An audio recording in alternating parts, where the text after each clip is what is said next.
My FPL Game Week 11 team selection. In today's video, we're going to have a look at my team going into Game Week 11. We'll talk about some potential players that I'm looking to buy. I'm really focusing in on my defense over the next few weeks. Of course, last week, I made the big swap, bringing in Mo Salah and selling Erling Haaland, which did swing big, and it did swing big in my favor this week. But of course, Erling Haaland could score a hat-trick and punish me any week. We'll talk about that. We'll discuss captaincy as well. There's probably more captaincy options going into Game Week 11 than there have been in any specific game week so far this season. We'll cover all of that in my Game Week 11 team selection.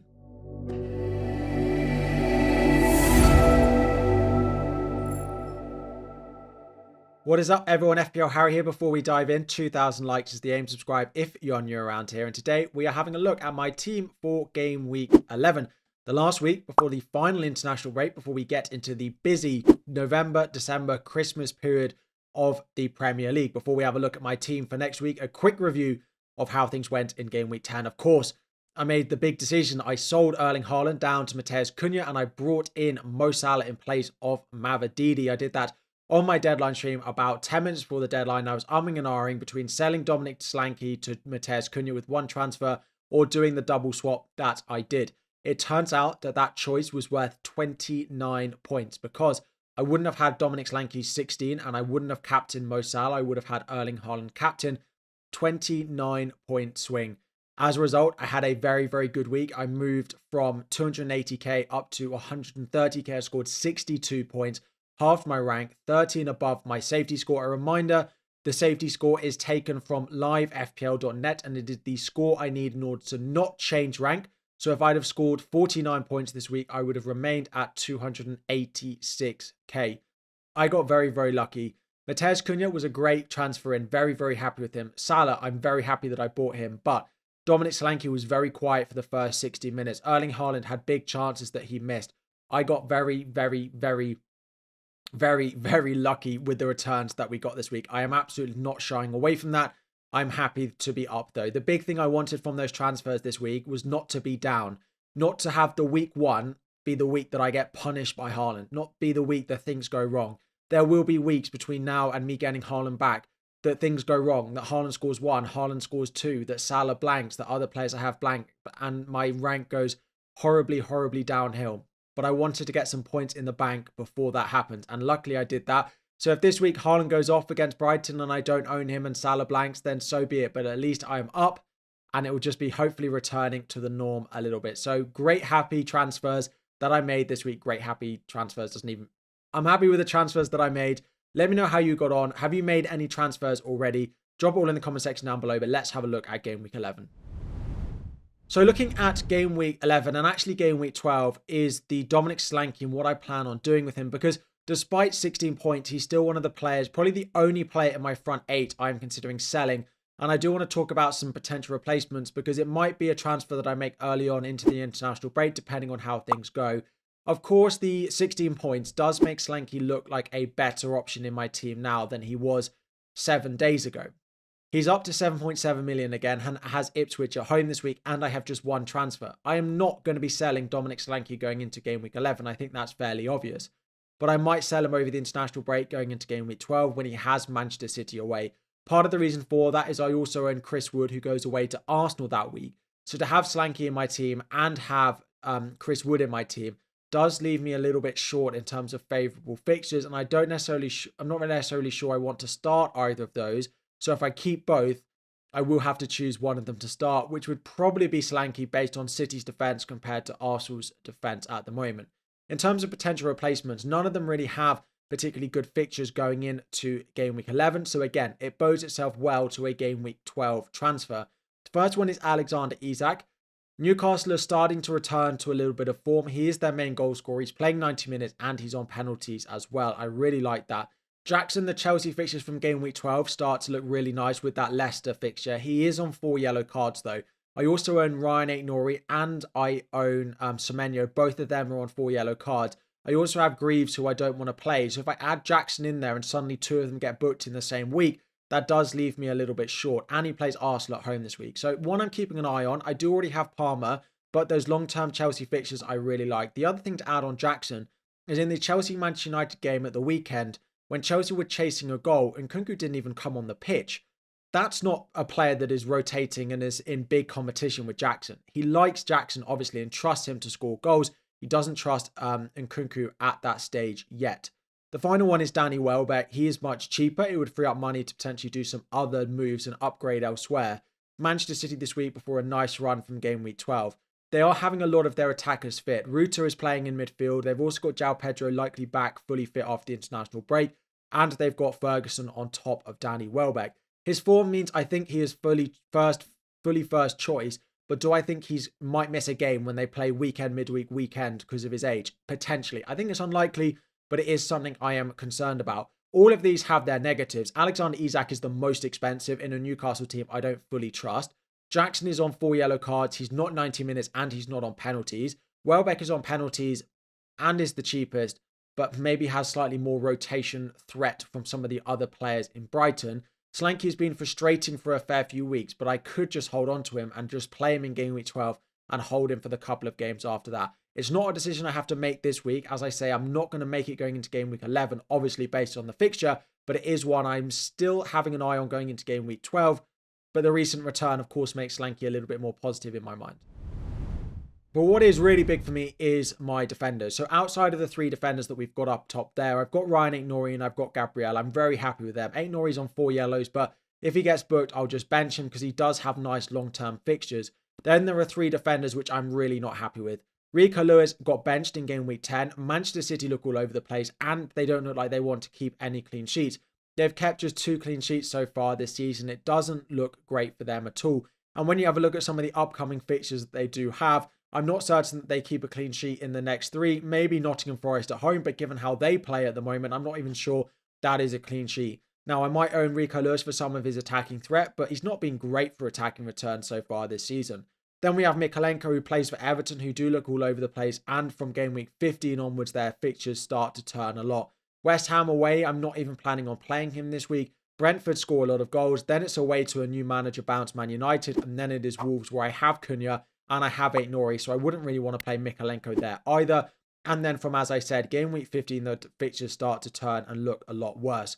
Then we've got Greaves. He's currently red flagged. And even then, I don't expect many points from an Ipswich defender. The fixtures are not looking great. And the attack, we don't even know when he's going to return as well. So I am looking very much at defenders over the next few weeks as potential transfers. There are 3 main ones I look at, which is Konate, Dalot, and then Lewis Hall. Lewis Hall, the best cheap one, with some of their fixtures they do have coming up. However, their away form so far this season has not been fantastic. I do mainly trust Newcastle at home, and only one of the next 4 is a good home fixture, which is West Ham in game week 12.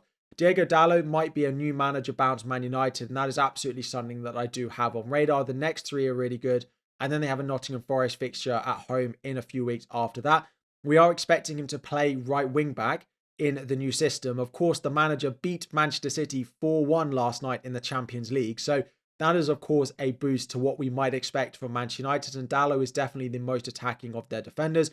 I could buy Mazraoui, but if Luke Shaw or Malacia ever get fit, they could take his place on that left-hand side.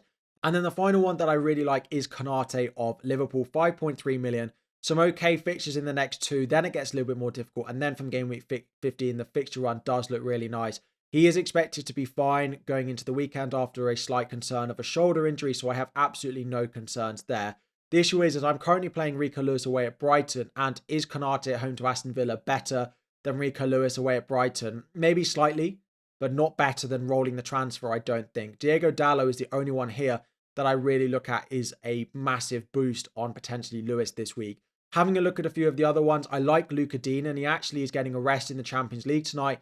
Looks like he's nailed down that left back spot in the Premier League, but they do play Liverpool this week. Robinson of Fulham, they do have some nice home games if I can rotate him into my defence well over the next few weeks. Of course, picked up an assist on Monday night. And then it is Kirkes at Bournemouth as well. A nice cheap option. They're starting a nice run of fixtures. Got 2 assists against Manchester City, but I do have Semenyo, and I'm not sure I want to double up on Bournemouth just yet. So at the moment, Konate, Dalot, Lewis Hall are the ones I like the most, but Dalot is the only real one that I think is a massive improvement on just playing Lewis this week. So having a look at my team for game week 11, of course, I have 1 free transfer and 1.3 million in the bank. currently sat at 126k, and it is the international break going into game week 12. So there is a little bit of a bonus there to roll a transfer and have 2 transfers going over the international break in case there are any injuries. We are going to start Fabianski in goal at the moment with David Raya on the bench. I do have Gabriel in my defence, so I am just not going to double up on Arsenal defence. However, if we hear before the deadline that Cole Palmer is likely to be out for Chelsea, he hasn't trained yet, but he's still expected to be back, then that might encourage me to start Raya, because Chelsea without Cole Palmer are just much worse. Arsenal now have a pretty much fully fit squad back. Odegaard is back. They've got the likes of Saliba, Gabriel, Timber, Calafiori, Ben White, all being pretty close to a return. So if Palmer is out, it may make me start David Raya over Fabianski, but at the moment, we're going with Fabianski. As I said, we've got Gabriel in defence for his goal threat. He has scored against Chelsea in the past. Then we've got Aït-Nouri at home. Southampton is a really nice fixture. I then plan on rolling my transfer just because I don't love the other defenders enough. I could go with Dalot, but I still prefer going for Konate as the best long-term pick. And I don't massively have the money in the bank to go and buy both Konate for Lewis and Dalot for Mykolenko. I have exact money for that. And if I wanted to do Solanke to either Jackson or Isak, I then couldn't buy both of those defenders. So there are a couple of moving parts. So I do think I'm going to just stick with Lewis. If we hear before deadline, though, that he's unlikely to start, I do have Mykolenko away at West Ham, who do look a little bit all over the place, who I would probably just play. So even if Lewis is likely to miss the game and not start, I do think I'll still roll my transfer and just play Mykolenko. That would leave me a little bit short defensively, but I am fully expecting Aït-Nouri, Gabriel and Mykolenko to start. Moving into midfield, as I said, we've got Cole Palmer. He's currently yellow flagged at the moment. It's not the end of the world. I am expecting him to be back. If he does miss out, I do have Semenyo first on my bench, who I can just play.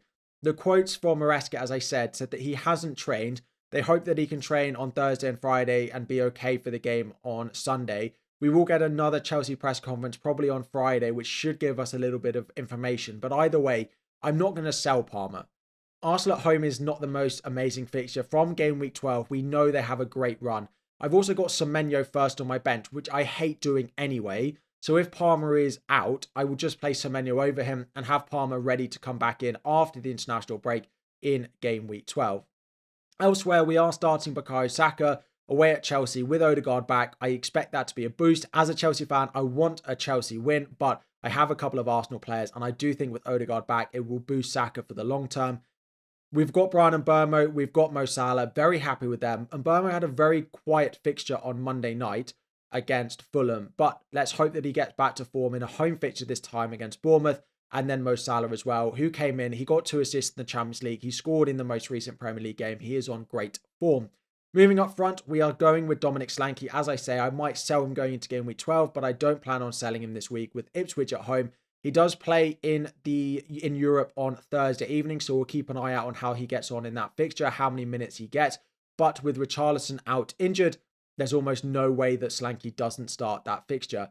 Then we've got Chris Wood and we've got Matheus Cunha, both with good home. Well, Cunha with a good home fixture, Chris Wood with a less good home fixture, but still, Chris Wood is on such form. Chris Wood versus Semenyo is probably the only debate I have in terms of potential benching headache this week. But I do think I'm going to go with the form and the home fixture that Chris Wood has got over playing Semenyo, despite Brentford being pretty poor defensively so far this season. In terms of captaincy, there are 4 players I would consider: Salah and Burmo, Matheus Cunha and Dominic Solanke, all with nice fixtures, all with good home fixtures. However, I brought in Mo Salah for that captaincy over the next few weeks, and Salah is going to get the captaincy armband. Aston Villa conceded 4 goals to Spurs last week. They, of course, play in the Champions League on Wednesday as well, so they're a little bit tired, hopefully going into the weekend. Salah captain.